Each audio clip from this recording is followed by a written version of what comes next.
Pace of Canadian inflation cooled in October, with consumer prices still sitting above the Bank of Canada's targets. Should we be expecting the BOC to be on hold when it comes to interest rates for the foreseeable future? Joining us now to discuss is Robert Both, Senior Macro Strategist with TD Securities. Robert, great to have you back on the show. Thanks, Greg. Always great to be back. So the Bank of Canada has indicated that they're likely done for the next little while. Now we get a fresh inflation report. What did it tell us?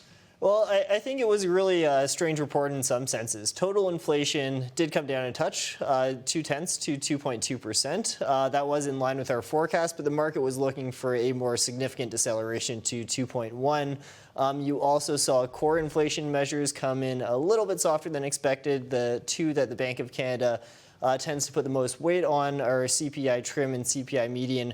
Those are now running at 2.95% on balance. That does leave them just inside the top of the target range. But the bank does look at other core inflation measures as well, and those were telling a bit less of a uniform story. So CPIX, which is designed to look through some of the more volatile components within the CPI basket, that did accelerate to 2.9%. And because a lot of that deceleration in the total CPI basket was driven by larger drags from energy products, smaller increases for food, the ex-food and energy index as well also accelerated. So overall, we do see this as mildly dovish. The Bank of Canada is going to be looking at this as something that takes a little bit less of the upside risk out of inflation, but not something that's going to have material impacts on the near-term rate path. Now, when I was taking a look at the headline number this morning and some of the details beneath the surface, I was thinking how the average Canadian might take a look at this and say, you might tell me that this is just around the bank's sweet spot, but I'm still feeling price pressures in this economy. Yep, and a lot of Canadians are. That's why it is such a relief to see some progress, see some more evidence of deceleration across food, because that is one item that nobody can cut out of their spending basket. Everyone needs to feed themselves. Everyone needs to put a roof over their head. And you did see a little bit more rental inflation come through this report as well. So that is something that is going to be felt by some households out there. But even with the increase we saw to those ex-food and energy, CPIX, those core inflation measures, inflation pressures are still looking a little bit less broad-based. So while you did see a larger drag from energy products, you also saw a larger positive contribution from things like telecoms, cell phone prices, digital media purchases like your Netflix subscriptions. So while total inflation, is coming down as well, we're seeing more evidence that those inflation pressures are less broad-based, and that is something that is going to give the Bank of Canada a little more conviction that holding interest rates slightly below where they see neutral isn't going to put the inflation target at risk. The Bank of Canada, of course, is saying we're on hold sort of for now. I think we're trying to figure out what for now means. I mean, this year is almost over. I think there's one more meeting in December, right? We have one more meeting on December 10th. Yeah, and the expectation there is that they won't move. As we head into 2026, what could the Bank of Canada get up to? Or is it just about the economy? So we actually just published our 2026 Global Outlook this morning. And in that report, we do look for the Bank of Canada to stay on hold at 2.25 through 2026. So we believe that the Bank of Canada is done their part for the easing cycle. That 2.25 will mark the floor for where interest rates go. And that's because that even though we've seen inflation come down, those core inflation rates, they are still, well above that 2% midpoint.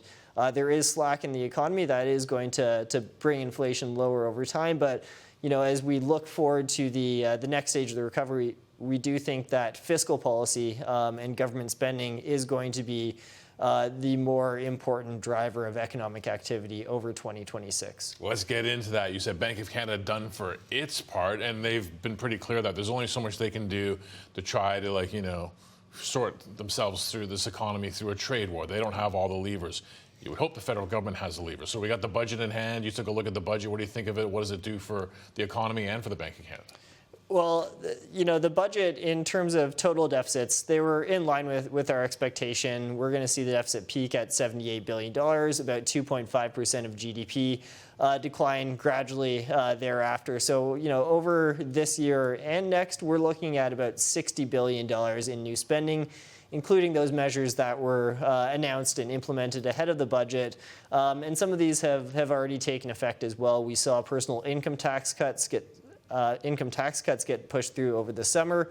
You saw some of those canceled measures on digital service taxes, capital gains taxes. Those have already been implemented as well. So, that is already providing some lift to growth.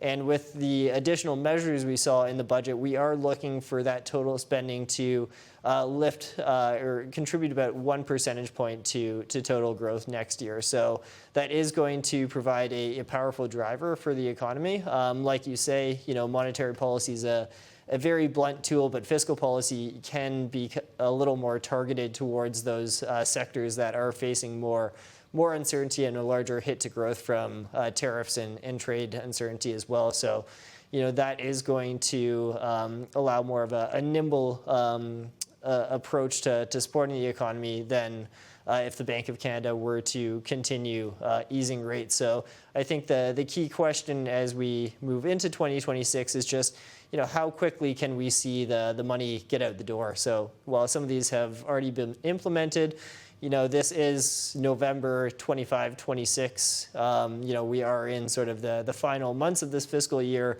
and just accelerating or rolling out that spending is going to be the key challenge over the near term. Is just we've seen a pretty front-loaded impact from tariffs, but is fiscal policy going to arrive? Is new fiscal spending going to arrive in time to offset that slowdown?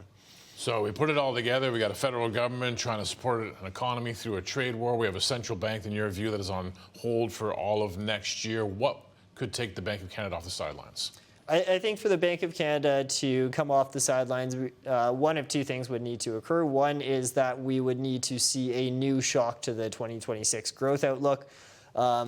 So, this could take two forms. One, if USMCA or CUSMA negotiations don't proceed smoothly, if we do get closer to a scenario where that long-term access to the U.S. market isn't looking as likely, that is something that is going to introduce another level of uncertainty. That is something that can drive further declines to exports and business investment.